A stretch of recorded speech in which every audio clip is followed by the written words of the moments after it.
Olá, tudo bem? Começa agora mais um programa da TV do Complexo de Saúde da Faculdade de Medicina de Ribeirão Preto, do Hospital das Clínicas e da FAEPA.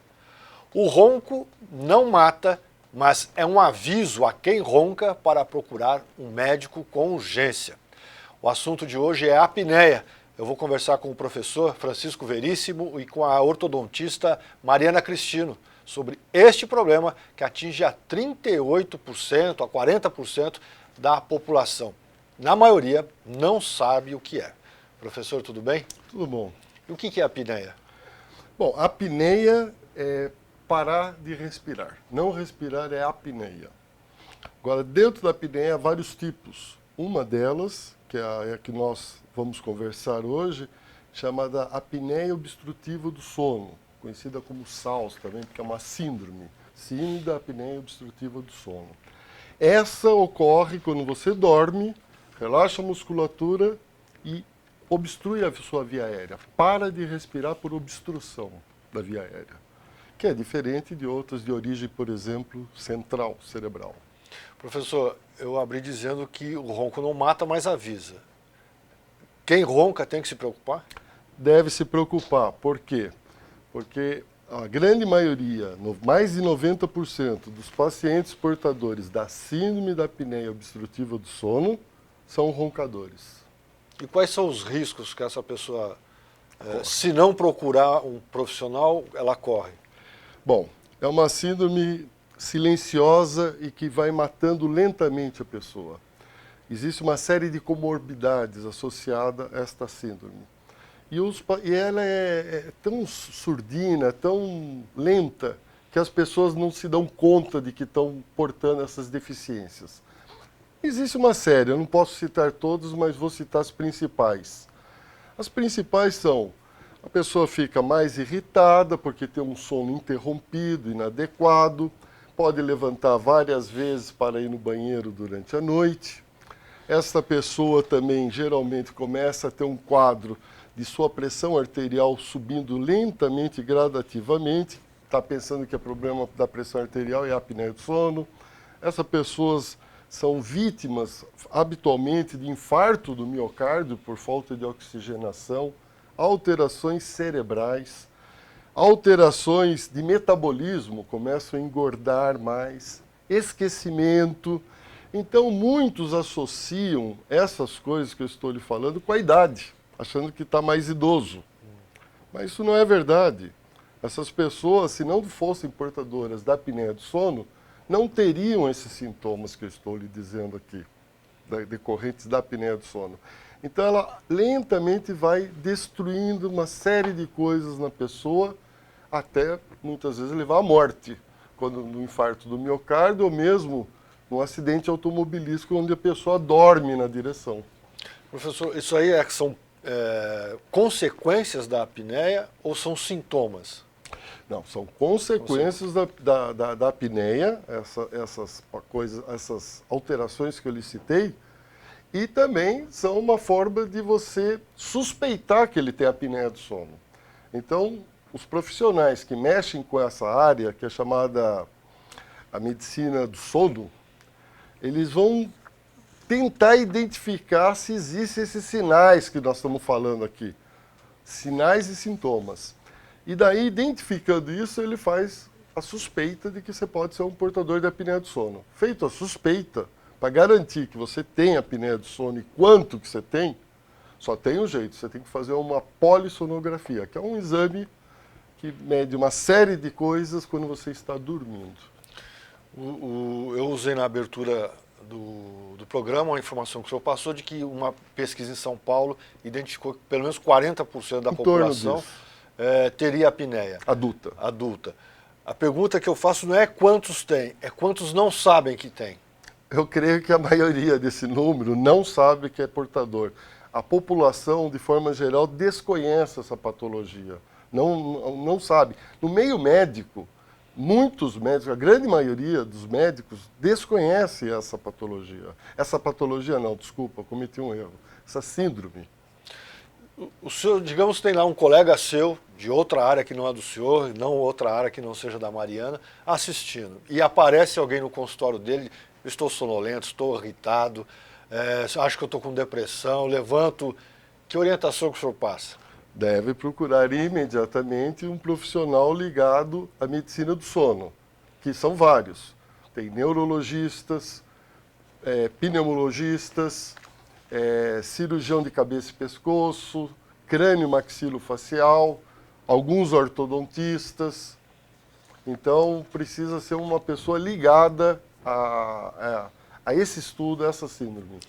Bom, o professor Francisco Veríssimo, além de professor na Faculdade de Medicina de Ribeirão Preto, ele é o coordenador do Centro Integrado de Estudos de Deformidades da Face. Lá nesse centro há vários profissionais que atendem aqueles com suspeita de que tem uma apneia e que saem de lá com a certeza que tem. Certo. Como é que funciona esse centro?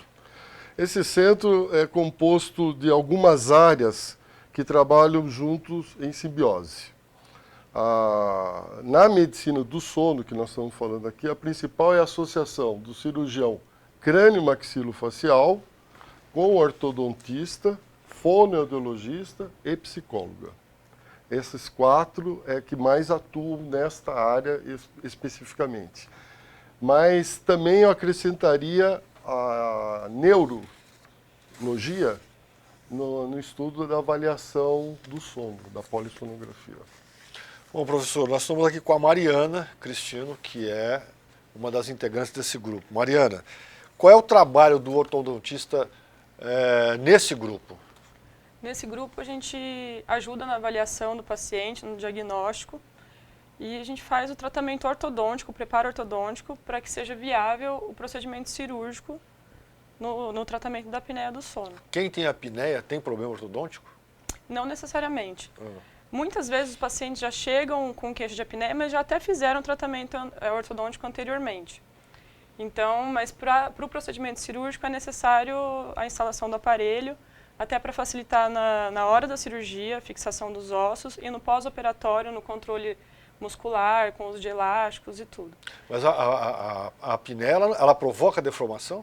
Não, ela não provoca deformação. Porém, a deformidade de face é o segundo principal fator causador da apneia do sono. O primeiro é a obesidade. O segundo é a deformidade de face. E o ortodontista, como base de diagnóstico nosso, em qualquer caso, mesmo os casos não cirúrgicos, é a análise de face e a cefalometria, que são os dois, assim, que eu acho primários avaliações que a gente pode desconfiar de um paciente apneico.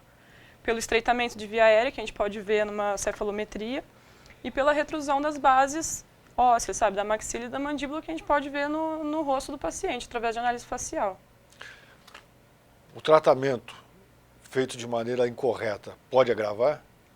Aliás, eu vou até refazer a pergunta. A pessoa tem apneia, um adolescente tem apneia e vai a um colega, um ortodontista que não tem a sua especialidade. Um adolescente com apneia que tem um problema ortodôntico. E esse profissional coloca o aparelho lá apenas para fazer a estética, as mudanças funcionais, se é que eu posso dizer assim. E não percebe que esse adolescente tem apneia. Aquele tratamento pode agravar? Então, porque eu sempre falo assim que a gente tem que promover a saúde do paciente e não só tratar a doença, o problema que ele vem queixando. Então, às vezes o paciente chega no consultório com uma queixa de apinhamento dentário, dente torto, alguma coisa estética.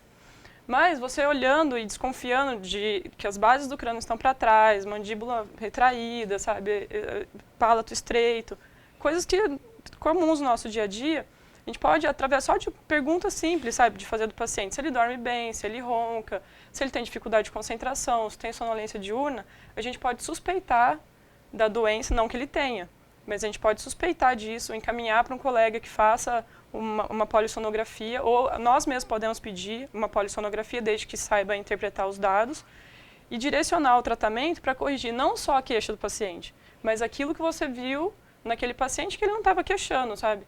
E muitas vezes é uma apneia leve, mas o paciente é jovem, como você colocou no exemplo.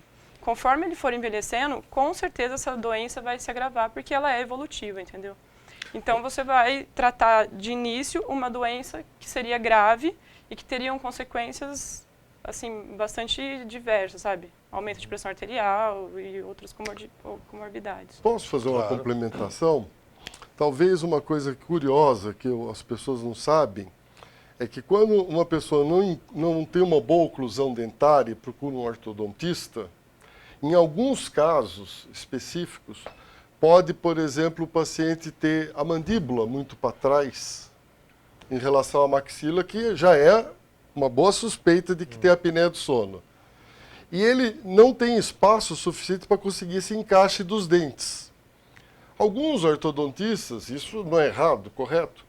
Pode remover alguns dentes para buscar essa oclusão perfeita. E consegue. Mas o que ele está fazendo, na verdade? Ele está pondo ainda um pouco mais para trás do que já estava para trás. Então ele vai piorar. É comum? É comum. É comum. É comum? É comum. E aí, às vezes, chega pra gente um paciente que muitas vezes ia fazer cirurgia de um osso só, e aí vai ter que fazer dos dois. E, na verdade, muitas vezes essa indicação é para evitar um procedimento cirúrgico, que muitas vezes o profissional que não trabalha nessa área vê esse procedimento cirúrgico como uma coisa horrorosa, sabe? Mas muitas vezes desconhece o tanto de benefício, não só o estético, que esse procedimento vai trazer para o paciente não só daqui a alguns meses, mas durante toda a vida dele. Professor, o exemplo que eu dei para a Mariana era de um adolescente. Tem idade para ter apneia? Não, não tem idade. Existe a apneia do sono desde recém-nascido, até adulto. O que tem é que essa síndrome ela é progressiva. Então, o que acontece? Estatisticamente, o número de apneicos infantis é muito menor do que o de adulto. E entre os adultos, os mais velhos são os que mais têm. O Taufik, que eu lhe citei, que fez esse levantamento, mostra claramente, se você for pegar faixas etárias em dezenas, a faixa etária de 70, 80, o número chega a quase 90% de apneicos. Agora, em razão do tempo, professor, digamos, diagnosticou uma criança com 7 anos com a apneia. O tratamento dela, existe tratamento para ela? E se existe, é igual ao do adulto? Não. Existe tratamento para qualquer faixa etária, depende do fator etiológico. Isso é um pouco mais complexo a sua pergunta. Por exemplo, existem síndromes que a criança tem a maxila e a mandíbula para trás, como falamos até agora. Mas existem outras alterações, como, por exemplo, adenoides grandes, amígdalas grandes, numa criança muito pequenininha que também produz obstrução. Então, precisa fazer o diagnóstico correto de qual é o motivo daquela obstrução. Professor, o senhor disse que alguns profissionais não têm conhecimento da identificação dessa apneia. A grande maioria. Se surgir esses exemplos que o senhor citou aqui no programa, o que o profissional deve fazer? Onde ele deve buscar ajuda para ter esse conhecimento? Bom, você quer que ele adquira o profissional, ou ele encaminhe para um que já tem? Ou adquira esse conhecimento para atender aquele paciente que ele está... Olha, se ele encaminhar para um cirurgião crânio-maxilofacial, um otorrino ou para um neurologista, provavelmente esses 3 profissionais têm condições de dar andamento ao caso. Mas aqui em Ribeirão, o ideal seria procurar um centro especializado, como nós dispomos aqui no Hospital das Clínicas. Ok. Roncou, tem que procurar ajuda. É suspeito. Tem índice de morte nessa área? Sim, elevado o índice. Os pacientes acabam... Essa síndrome, até nisso, ela é ruim. É subestimado. Agora nós dominamos mais o assunto que nós estamos vendo. São centenas de pessoas que morreram com infarto, por exemplo, do miocárdio, e na ficha do óbito vai estar infarto do miocárdio, infarto agudo do miocárdio. Mas o que levou ao infarto agudo do miocárdio pode ser, por exemplo, a apneia do sono e ficou sem diagnóstico. E qual é o índice de... Existe algum estudo que identifique isso? Eu não saberia dizer o número, mas se você pegar um Instituto Dante Pazzanelli em São Paulo, ou em Cor, e for naquele grupo de pacientes infartados fazer um levantamento, a apneia do sono ali naquele grupo é um número muito maior do que na população habitual, mostrando que a alta incidência em pacientes infartados ou com acidente vascular cerebral, esse número é muito alto. A maioria são apneicos. Por isso que tiveram infarto. Bom, Mariana, estamos encerrando. Você quer completar alguma coisa? Não, eu só diria assim, sabe, para ficar atento ao diagnóstico, principalmente os profissionais da minha área, sabe, que pode muitas vezes ajudar o paciente a se livrar de um problema muito grande, sabe? Além de cuidar do sorriso, né, que é super importante também. Ok. Agradeço ao professor Francisco Veríssimo, da Faculdade de Medicina de Ribeirão Preto, coordenador do Centro Integrado de Estudos de Deformidade da Face, que fica no campus da universidade, mais conhecida como Casa 20, e a ortodontista Mariana Cristino, que faz parte desta equipe. Muito obrigado pela sua atenção e até o próximo programa.